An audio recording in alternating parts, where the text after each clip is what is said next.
Assalamualaikum warahmatullahi wabarakatuh. Selamat datang kembali di PJR Podcast Jelajah Ruang. Tema kita kali ini yaitu ruang politik. Seperti biasa, saya ditemani oleh rekan saya. Selamat malam, Khairul Nasuha. Selamat malam Dini, dan selamat malam juga para pendengar. Oke, kita lihat belakangan ini hiruk-pikuk pemilu memang sudah selesai, calon-calon sudah terpilih. Tapi rasanya justru disinilah permasalahan politik sesungguhnya dimulai. Ibaratnya kampanye itu seperti film trailer yang keren, penuh janji-janji, tapi setelah filmnya tayang alias pada saat pencoblosan, realitasnya seringkali jauh dari ekspektasi. Permasalahan utama yaitu jarak antara janji dan kinerja. Kita langsung to the point aja, permasalahan klasik yang selalu muncul, janji kampanye versus realisasi kinerja.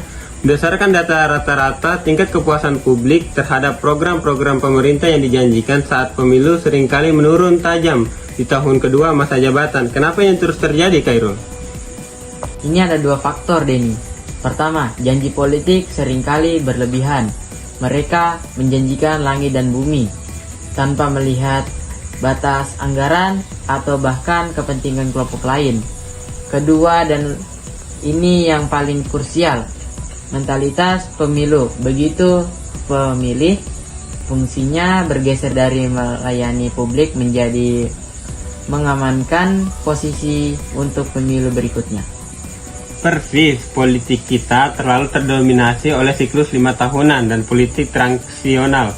Kepentingan parpol, kepentingan koalisi seringkali lebih didahulukan daripada aspirat rakyat yang memilih mereka. Buktinya, kita sering melihat program yang digagas presiden sebelumnya dirombak total oleh presiden baru, padahal program itu mungkin sudah berjalan baik. Ini kan pemborosan energi dan anggaran, isu sentral, oligarki, dan kualitas demokrasi.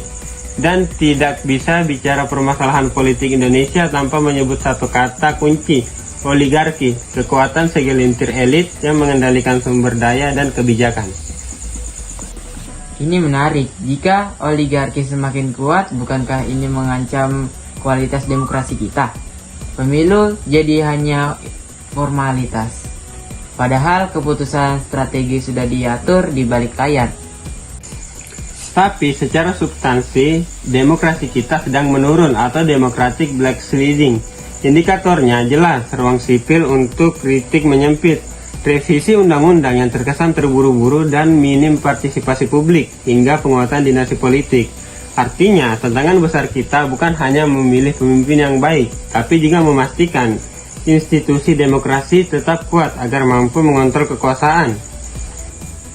Jadi Khairul, untuk menutup segmen ini, dari semua permasalahan politik tadi, apa yang paling harus diperhatikan oleh publik ke depan?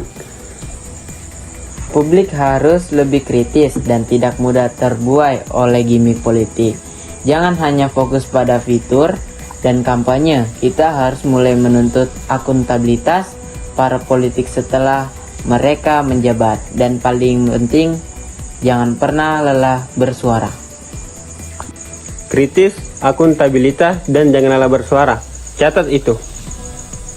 Dengar, politik memang melelahkan, tapi mengabaikannya jauh lebih berbahaya. Terima kasih para pendengar yang sudah menyimak ruang politik kami, dan terima kasih Khairul atas analisisnya yang tajam. Assalamualaikum warahmatullahi wabarakatuh.